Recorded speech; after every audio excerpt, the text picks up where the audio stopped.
When our son, Mike, suddenly vanished, my husband, Tom, didn't offer me any comfort. Not shedding a single tear at Mike's final farewell. He stared at Mike's portrait, grumbling. "He's always been in my way. Because of him, I had no need for Tom, who glared with such resentment.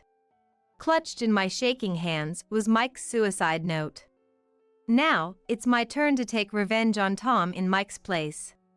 My name is Mary, a 53-year-old part-time working housewife. Tom and I were high school classmates. Attracted to each other not for standing out but for being just ordinary.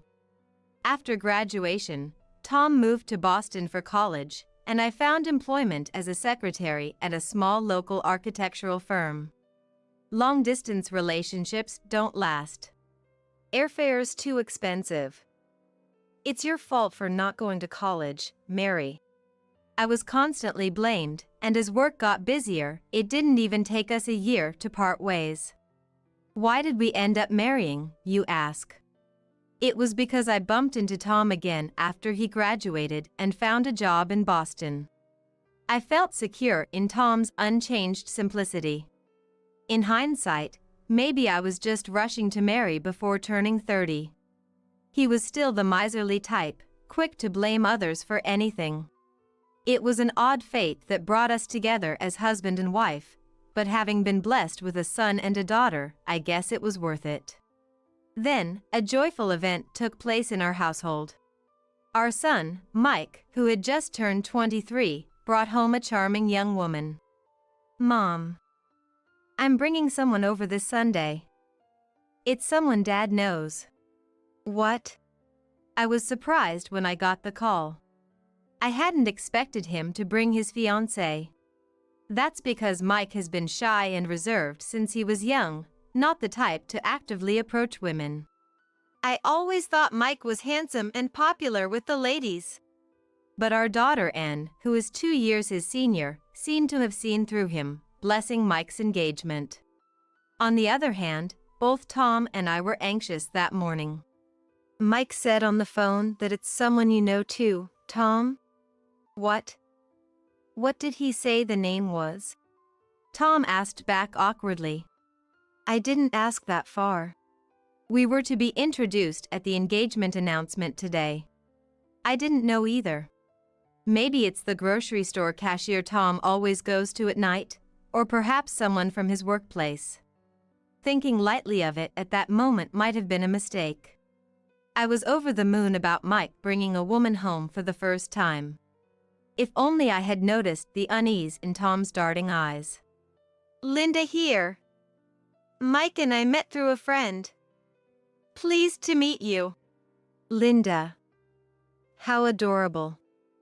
Mike's really outdone himself," I replied to Linda's brisk introduction. Between you and me, I secretly thought Mike was too good for her. Mike followed in Tom's footsteps, attending a university in the city, then returning home to work for a food manufacturer. I was disappointed when he decided to rent an apartment close to his workplace. But when he handed me a spare key, asking me to come over and make my favorite dishes, I couldn't have been happier. My Mike always treating me with such care. As a parent, I couldn't help but feel Linda, with her flashy appearance, didn't quite match up to my upstanding son, Mike. Ah, Linda.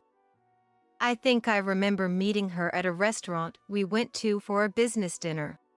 Tom, scratching the back of his head, seemed to recall meeting her after hearing the introduction. As the sales department manager, Tom often used that restaurant for entertaining clients, and it seems Linda remembered him as a regular. Tom, a man who could be anyone in middle age. I figure Linda probably only remembered him by the title on his business card. "So, that's how you knew Dad." "Linda's beautiful, isn't she? I always think she's too good for me." "Not at all. I love your face, Mike." Linda, intertwining her arm with Mike's as she blushed, made me wonder when I raised a son to be so openly affectionate with women. Well, he was never immune to women's charms. Getting married at 23. Mike's decision to marry in his second year of working felt a bit early, but if they were happy, I wholeheartedly wanted to bless their union. I would come to regret not noticing the flames of jealousy in Tom's eyes at that time. 6 months after the wedding went off without a hitch. I thought I could breathe a sigh of relief, only to find myself overwhelmed with chores while still working part-time. Despite initially planning to rent an apartment and live alone, Mike changed his mind during their honeymoon, wishing to live with us. Does Linda agree with moving in? Of course. Linda lost her mom when she was young and wants to learn a lot from you, Mom.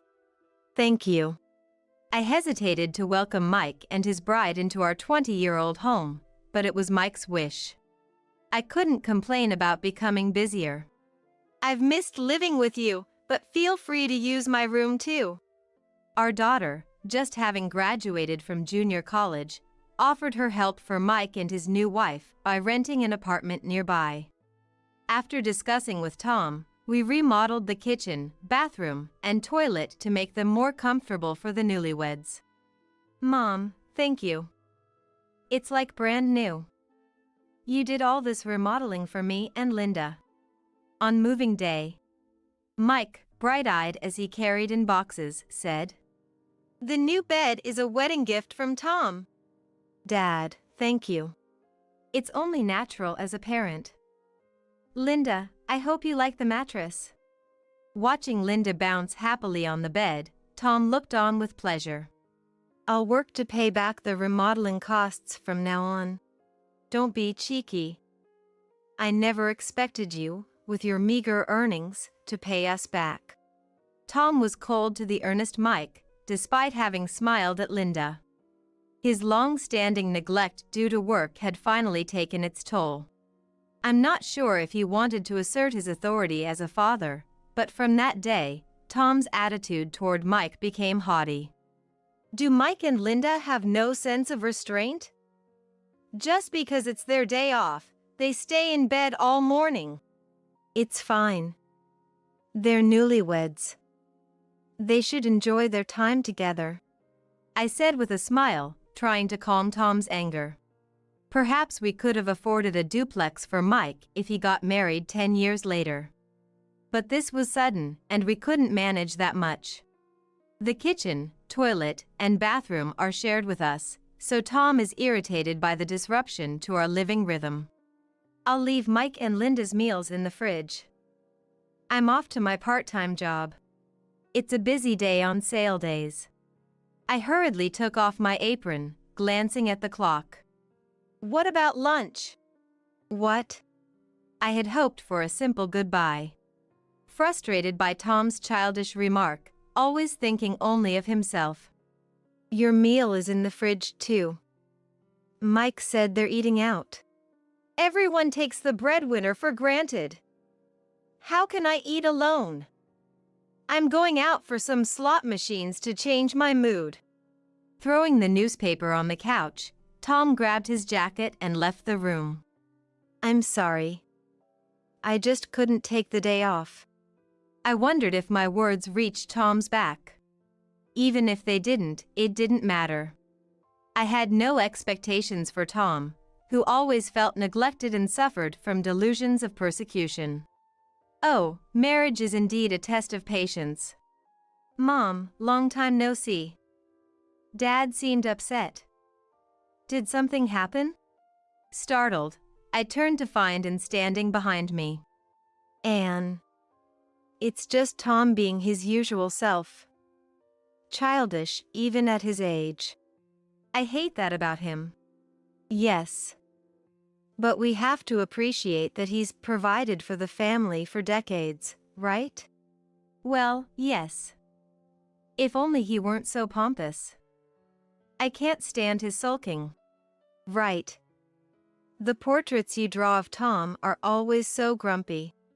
Daughters are indeed a blessing. Talking about old times with Anne, my grievances against Tom seemed to fade away. I'm glad you're doing well, Anne. I have to head to my part-time job now. I'll be back by evening. Okay, but I can't wait until then. I just stopped by to talk to Mike. Oh, I think Mike and Linda are still sleeping upstairs. Is that so? Mike and Linda always seem so close. And laughed, looking up at the living room ceiling. Her eyes weren't smiling, suggesting she was troubled by something. I wished she had called ahead. I would have liked to prepare her favorite dish. I left for my part-time job, feeling a tug at my heartstrings. That evening, Tom didn't come home. Tom, who only indulged in slots as a casual hobby for no more than an hour, left the lunch I'd stored in the fridge untouched. As dinner time approached without a single message from him, worry began to set in. Mom, welcome back. You must be tired from your part-time job. What? I was surprised to be greeted by Mike, whom I thought wasn't home. Mike, weren't you going out with Linda today? Yeah, we did go out. Mike gave a weak smile. Since getting married, Mike had always seemed happy, but now there was an uncharacteristic gloom in his expression. Did you two have a fight? By the way, Anne came by, didn't she? Yeah, she did. We talked for a bit. Maybe Anne has found someone special? Thinking about marriage? There are things she can only talk to you about, after all. The siblings have always been close. Whenever Anne fell and cried, Mike was quick to pick her up and soothe her with a head pat.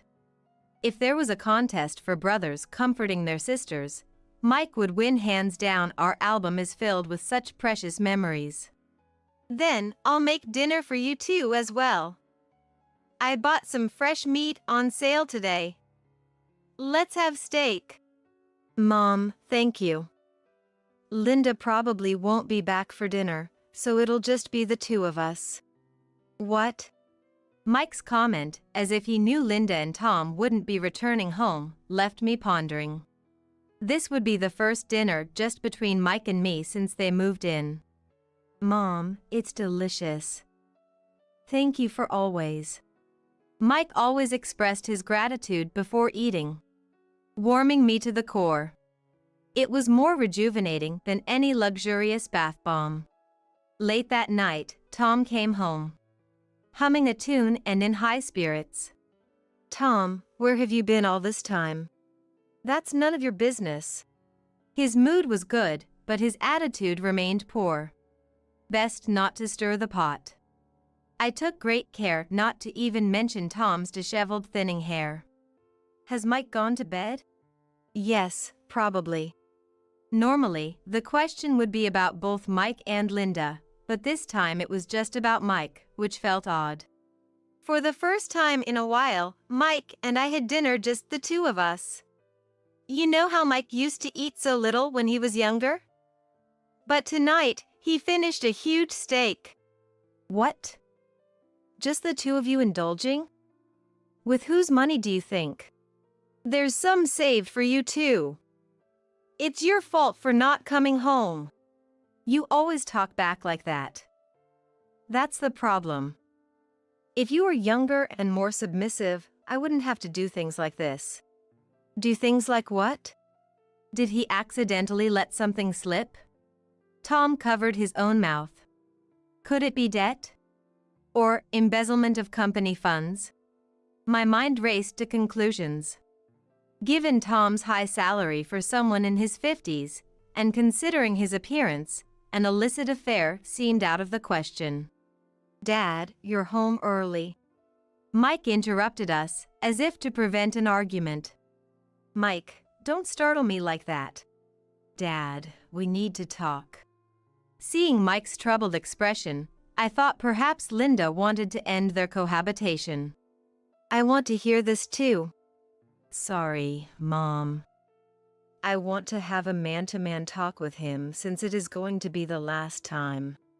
Told it was a conversation for men, I refrained from pressing further. Tom appeared to be annoyed yet defensively poised. All right, I'll go upstairs. Mike, who had never directly voiced his opinions to Tom, might have felt that becoming a working adult put him on equal footing. But he said, since it is going to be the last time, right? An ominous atmosphere. I watched their backs as they ascended the stairs, filled with a restless anxiety. I don't know what Mike and Tom talked about that day. All I know is that Tom came down from the upstairs looking pale. I pretended to sleep, fearing that asking would only worsen his mood. The next morning's atmosphere was like that of a funeral. Tom, Mike, and Linda were all silent, feeling the air too tense to inquire about their return. "Linda, good morning. Did you and Mike have a fight yesterday?" I asked cheerfully. "Don't ask unnecessary questions," Tom snapped at me, defending the silent Linda. "Mom, I'm sorry." "What? Why are you apologizing?" "Like I said, Mike, don't be saying things that aren't necessary." Faced with Tom's yelling whenever I spoke, I went out to hang the laundry. Little did I know that these would be Mike's last words to me. By that evening, Mike was gone. "Mike, why? How could this?" I was informed by the police and rushed to the hospital where Mike was being kept, feeling like I was in a dream. It felt like watching a TV drama. I couldn't stop shaking the entire taxi ride. I tried calling Tom and Linda's smartphones several times on my way to the hospital but couldn't get through to either. When I called Tom's company, I was told he had taken 3 days of paid leave. The news was shocking, and I felt a mix of anger, panic, and nausea. "Mom, why? What happened to Mike?" And was already at the hospital when I arrived. Seeing me, she ran over with tears in her eyes. "I don't understand what's going on. I can't reach Tom or Linda." "Unforgivable." "What?" I hugged and who was trembling with rage, as we braced ourselves so we wouldn't faint and faced the changed Mike. "We did everything we could. I'm sorry." According to the doctor, Mike had suddenly darted into the street and was hit by a car that couldn't avoid him. The driver was still being questioned by the police, but it was suggested that Mike might have run out to save a kitten on the road. "There's not a single scratch on his face." "Mike! Mike!" And I cried out, our voices filling the room, desperately praying it was all just a dream. After confirming it was Mike, there was no time to grieve. I was swamped with hospital paperwork, arranging the funeral, and contacting Mike's employer. I called Linda and Tom hundreds of times throughout the day, but their smartphones were unreachable. I nearly fainted several times. With the help of Anne and my parents, I somehow managed to make it through the funeral arrangements. "What the hell is he doing?" My father's anger finally erupted. Linda's father, who should have been the chief mourner, was also desperately looking for Linda but lamented that he couldn't reach her. "When I called his company, they said he'd taken 3 days of paid leave. Maybe he's blocking my calls because he recognizes my number." "In a time like this, who goes off to play?" "Fine. I'll call him." With that, my father called Tom. It seems Tom couldn't ignore the call from my father. My father's raised voice filled the room. "Listen. You better come back by tomorrow." Apparently, Tom had flown to Anchorage, and Linda was with him. "I wasn't informed about any trip they were planning together." Was he lonely eating lunch by himself? Is it because I enjoyed dinner with Mike? To spite me? Such a juvenile act, going on a trip with Linda as some form of harassment. I was too dumbfounded to say anything, just cursing Mike's luck on the day of the accident. On the day of the funeral, a sullen Linda and Tom showed up. "It's all his fault. Because of him, I'm miserable. He took everything from me. I was just taking back what's mine." Tom glared at Mike's portrait. Linda and I were about to eat something delicious together. How could you even call yourself a father? My father was furious at Tom's absurd remark. Seeing his intensity, Linda hid behind Tom. In that moment, I felt as if the reason for my unease all this time became clear. Shouldn't a wife be rushing to Mike, crying out in grief? Why is she seeking comfort from Tom, of all people, despite their closeness? Linda, it's okay. What? Though everyone was puzzled about what was okay, the funeral began, and they both started crying into their handkerchiefs. Mike, why did you leave me? How am I supposed to live now? Mike, call me Dad one more time, Mike. Their crying seemed exaggerated, as if meant to draw sympathy from the attendees. Yet, I saw it. The moment they exchanged smiles. Were they plotting something? I wanted to confront them right there, but held back. This was a ceremony to say goodbye to Mike. As the funeral neared its end, it was time to read a letter Mike had left. What? Mike left a letter? It's Mike's will. I only found out about it yesterday. Indeed. The letter had been mailed to and by Mike. And hadn't opened it, saying it was addressed to me. I read the letter immediately upon receiving it, feeling nearly mad with anger.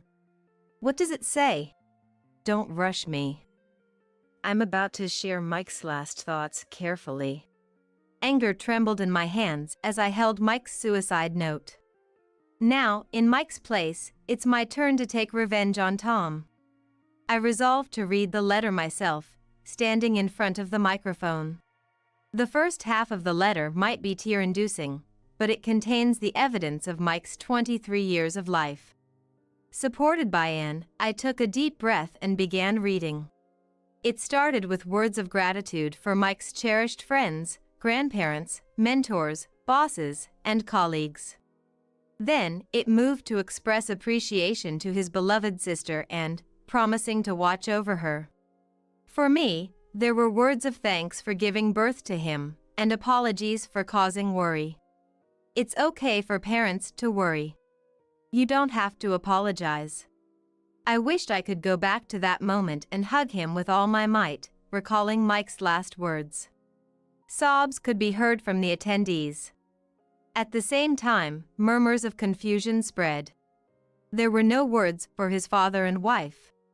And questions arose about the existence of a suicide note after an accidental death. Could it be that Mike? My mother began to voice everyone's suspicions. Perhaps he had taken his own life. Honestly, I didn't know. What a failure of a mother I am for speaking so lightly. Holding back tears, I bit my lip and continued reading the letter. Dad, thank you for taking care of me for 23 years. Tom's face, previously scowling at Mike's portrait, suddenly softened. Perhaps wanting to appear as a good father in front of the relatives.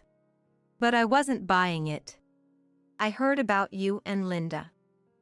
I tried to put it behind me since it happened before I knew Linda, but I was shocked to learn it continued. The attendees, expecting more words of gratitude, began to murmur.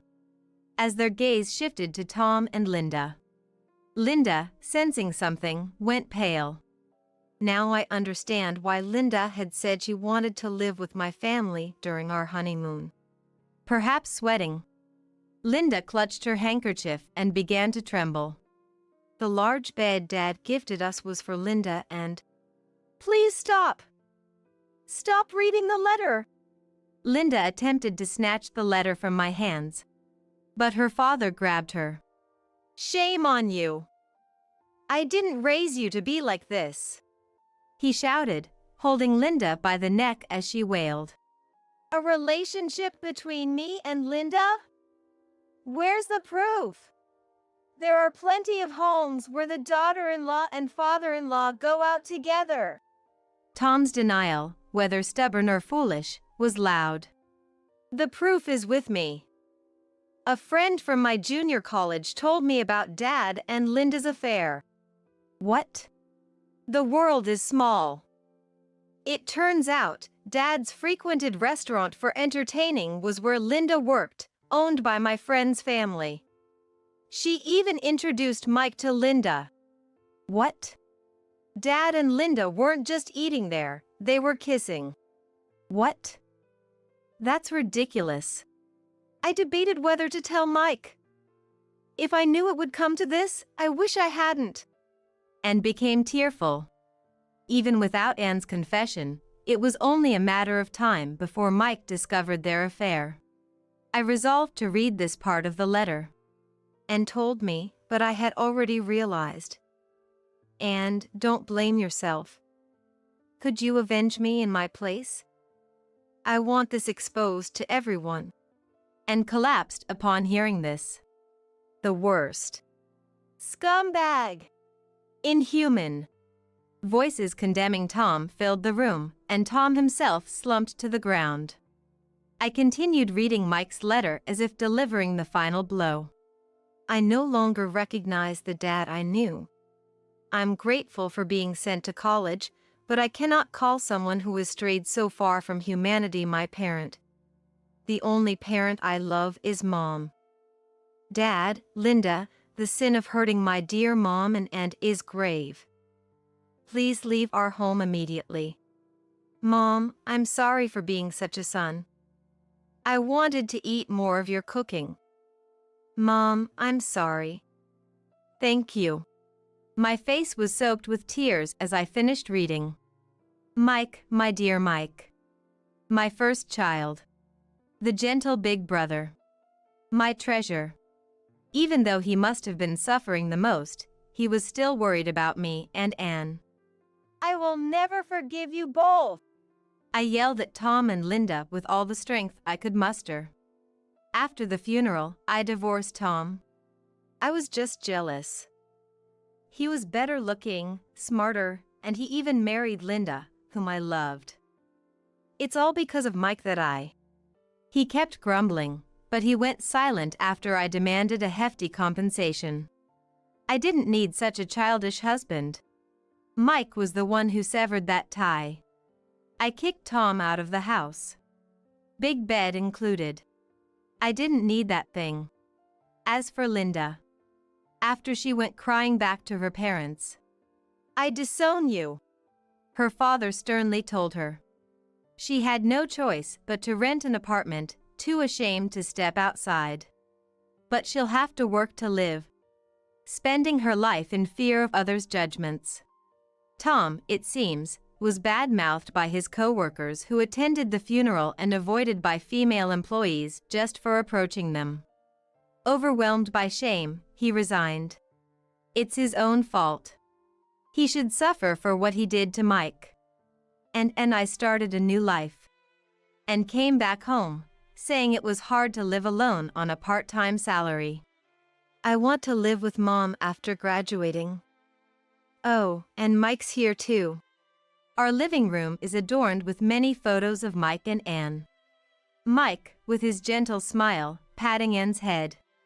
5 years later, Anne got married and continued to live with us. She recently gave birth to a boy. I'll cherish this child no matter what. She's fully embraced motherhood. He smiled. Just like Mike when he was a baby. Yes, their eyes do look similar. I smiled, looking at Mike's baby photos, and gently stroked the baby's head. I wish I could see Mike. I muttered. Mom, I'll always be with you. Wiping away tears, I felt as if I heard. So, Mom, you secretly helped with Walter's study abroad expenses without telling me, huh? Did you really support him expecting something in return with that little money, planning to rely on Walter instead of us for your old age? I don't understand how my son Hugo knows about the secret support, but I have no intention of depending on my grandson Walter for my future living. Yes, I did support him. But that was with personal money from Scott and me. You have no right to nag about it. And what's wrong with helping Walter? Deciding it's less trouble to be honest than to awkwardly deny and keep secrets, I replied assertively to Hugo's high-handed attitude. People can say whatever they want, but Walter is about to get married soon. After the wedding, he'll be living with us, so relying on Walter would be futile. Never did I imagine hearing about my beloved Walter's wedding in such a manner, and not even directly from him but through Hugo, of all people, mixing various emotions into a complex feeling. Yet, seeing Walter getting married is a joyous occasion for me, who has watched him grow up since he was little. Walter is at that age already. When is the wedding? Mom, even if Walter invites you to the wedding, you better not come.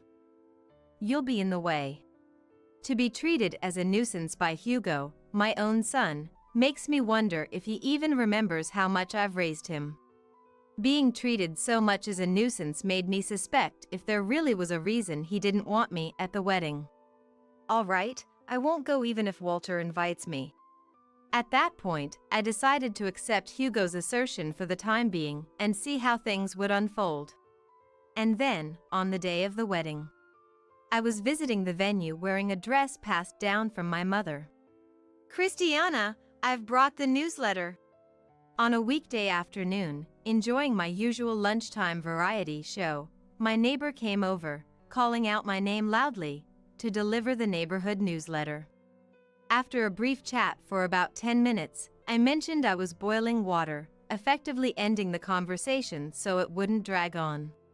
This is because, during this time slot, the lunchtime variety show always has interesting segments on air.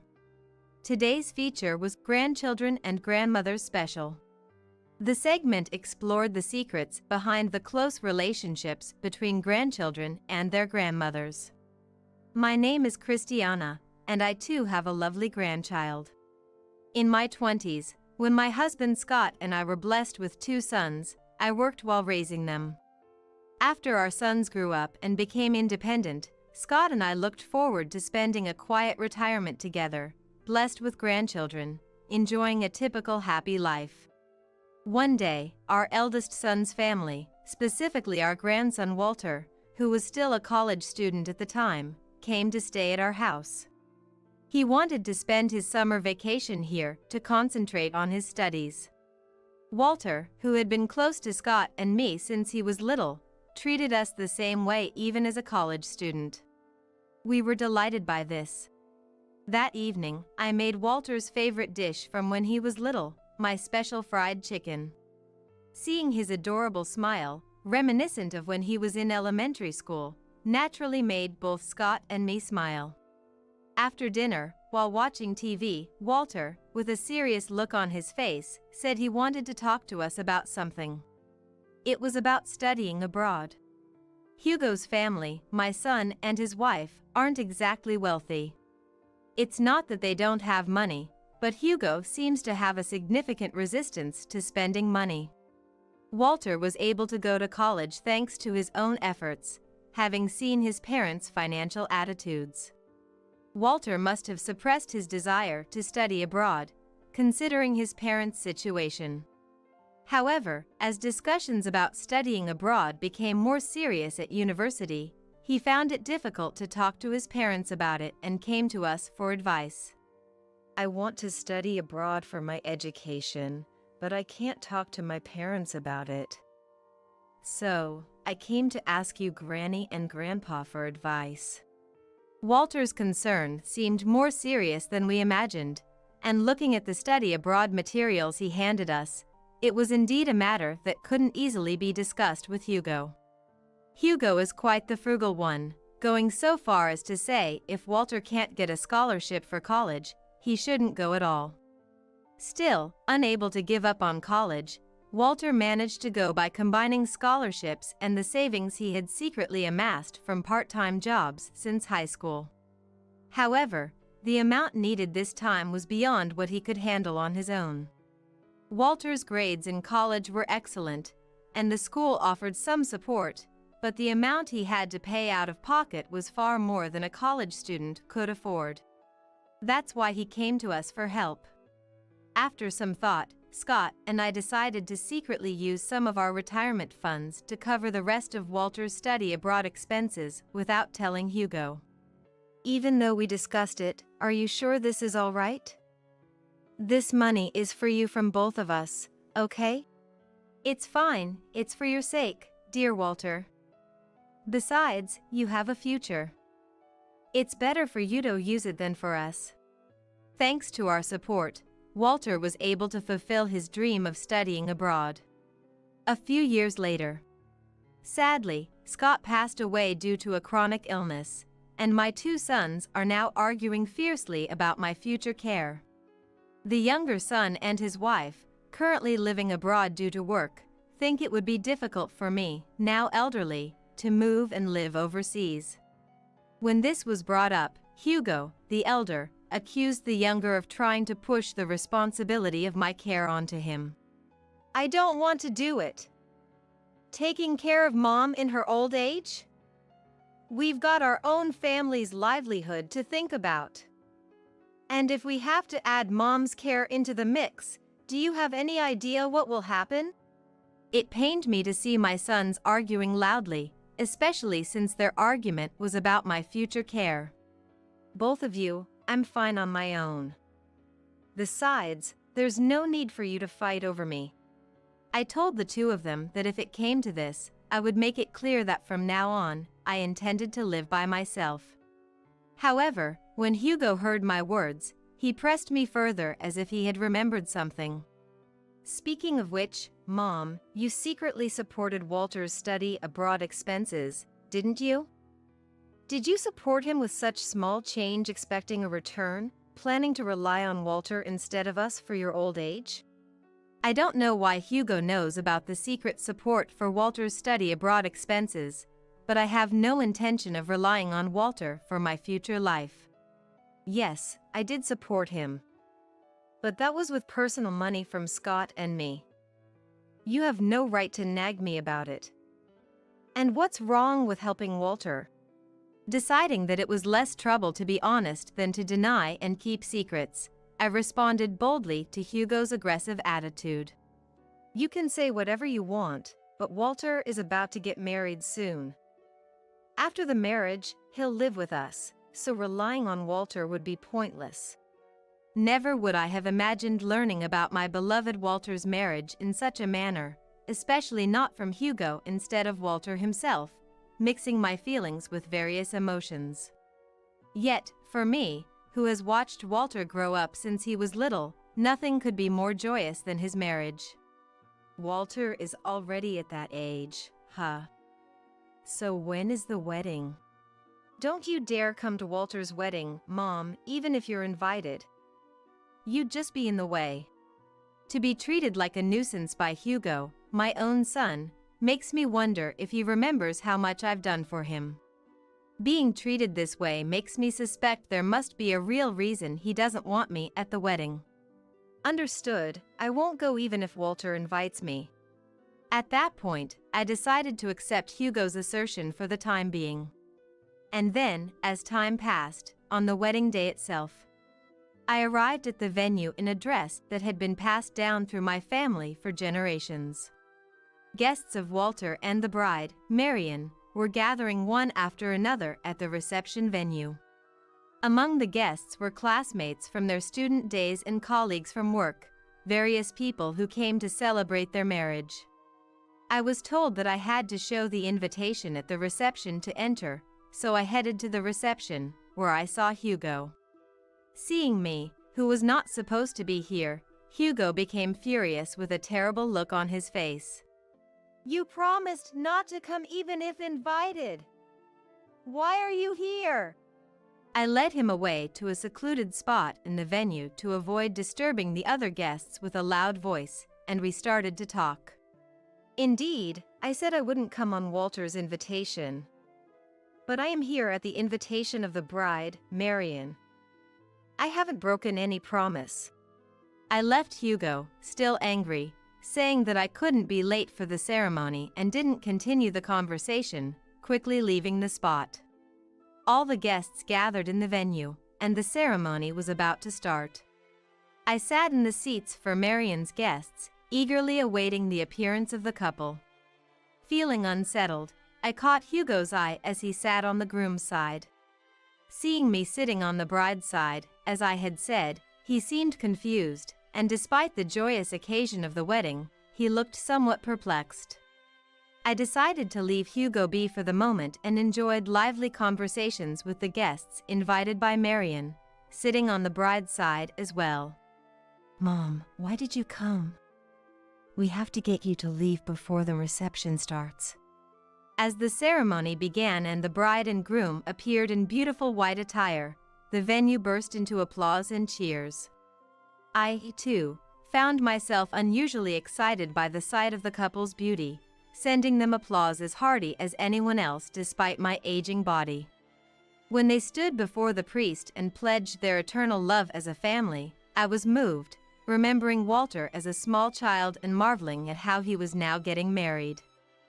It was a moment that made me feel the passage of time. Surrounded by a large gathering of guests, they exchanged a kiss of commitment. I suddenly remembered my own wedding with Scott. Celebrated amidst many guests, a day so moving I couldn't stop my tears. And now, at Walter's wedding, I find myself unable to stop the flow of large tears.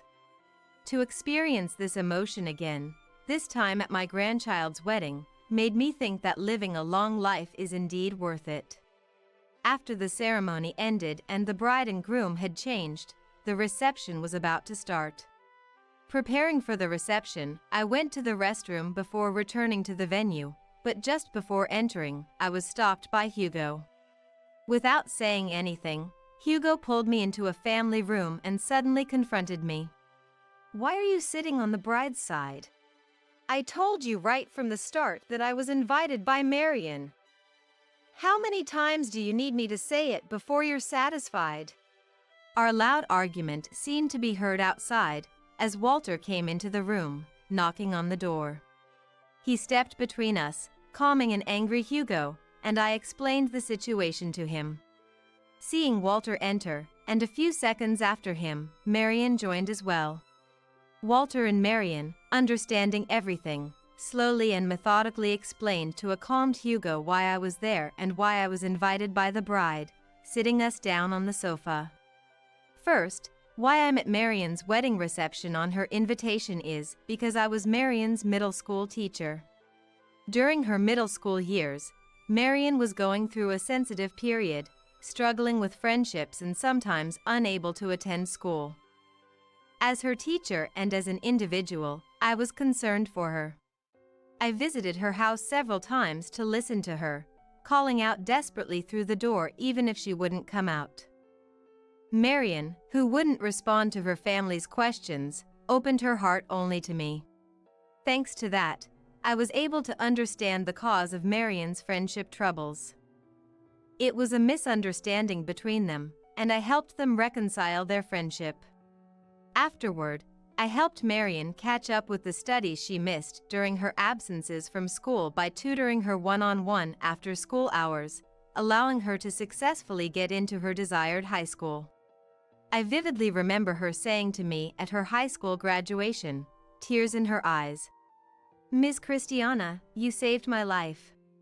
Even after that, Marian often sent me letters, seasonal greeting cards at the end of the year, and birthday cards, maintaining our exchange without meeting in person.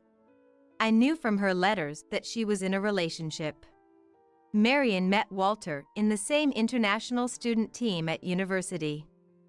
They went on dates, sharing stories about school and their personal lives, gradually growing closer until they naturally became a couple. When Walter was deciding on the guest list for the wedding, he thought of inviting longtime friends, which is how my connection with Marian came to light.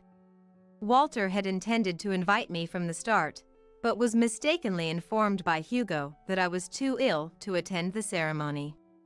However, Marian had sent the invitation to me before Walter did, and she had already received my RSVP to attend, which caused some confusion. However, I had felt uneasy knowing that Marian, who had sent an invitation to me before Walter did, had already received a confirmation of attendance. So, to greet and verify the facts, the two visited my house with a gift and discovered the true nature of their unease. Was everything Dad said a lie? And to do such a thing on our own wedding day? Walter, having heard the story from me, was furious and suggested a plan to teach him a lesson. For that purpose, I decided to attend as a guest on Marion's side, and we made it our secret not to reveal my attendance to anyone until the day of the event. Now, as we are here at the wedding, the time has come to execute what we have thought and decided. Dad, I'm sorry, but the talk about living together after getting married is off the table now. We've decided to live with Granny. Walter expressed his intention to Hugo to cancel the planned cohabitation with his parents and instead live with me. Granny is a very important benefactor to Marion. Why do you act so high and mighty, threatening not to come to the wedding and disregarding such a person? I'm sorry to Hugo, but Christiana is a lifesaver to me. Without Christiana, I wouldn't have met Walter. I would have remained in a hopeless situation. Granny is more important to us than you, Dad, and the others. That's why we decided to live with Granny instead of you. Hugo was speechless and overwhelmed by Walter and Marion's unexpected declaration. Walter, why would you say something like that? If you live with Mom, the two of you will have to take care of her. Are you sure about that? It's not just that Dad doesn't want to live with Granny, right? You don't want to take care of her yourself, and on top of that, you think Granny has no money because you gave me some. It seems Walter's words were indeed true. As Walter lectured, Hugo's face became flushed, and his irritation became evident. Such a thing is impossible. Me, your father, to suggest that I live relying on you guys. No, Dad, that's exactly what's happening right now. I can't live with someone like that, and I don't want to. I don't want our happy marital life to be intruded upon by someone like you, Dad. We choose Ms. Christiana, who is more of a benefactor to us than Hugo. Hugo, with a selfish mindset of not wanting to lower his current standard of living, attempted to persuade Walter and the others. In reality, Walter and Marion had secured jobs at a foreign corporation through connections made while studying abroad. The foreign corporation offered very good salaries. After getting married, they planned to live in a spacious high-rise apartment in the city center and eventually build a large house back in their hometown. The reason Hugo and his spouse were so eager to live with Walter's family was targeted at these assets. Walter believed it was natural for a son to take care of his parents, but if a father couldn't do the same for his own parents, he declared he wouldn't take care of Dad either. I'm sorry. Walter, my bad. So please, don't abandon me. Mom, I'm sorry. I was a fool. It was all my fault. I apologize. It seems Hugo realized from the strong feelings of Walter's family. Family must be cherished. If not, one will be abandoned by their own family and will not be able to lead a decent life. Feeling this, being made to realize this, Hugo desperately apologized to me and Walter. But, of course, Hugo's apology meant only to protect himself, held no meaning, and not just to me, but to his own son. Please, say no more. Walter quietly refused Hugo's plea for forgiveness and said nothing more. However, his expression conveyed a wish that he no longer show an embarrassing side as a father. Seeing his face, Hugo understood everything and without saying anything further, just lowered his head, leaving all decisions to Walter. The issue with Hugo was temporarily resolved, and it was discussed that the upcoming reception should carry on as if nothing had happened, not wanting to spoil the atmosphere of the venue or the mood of the guests.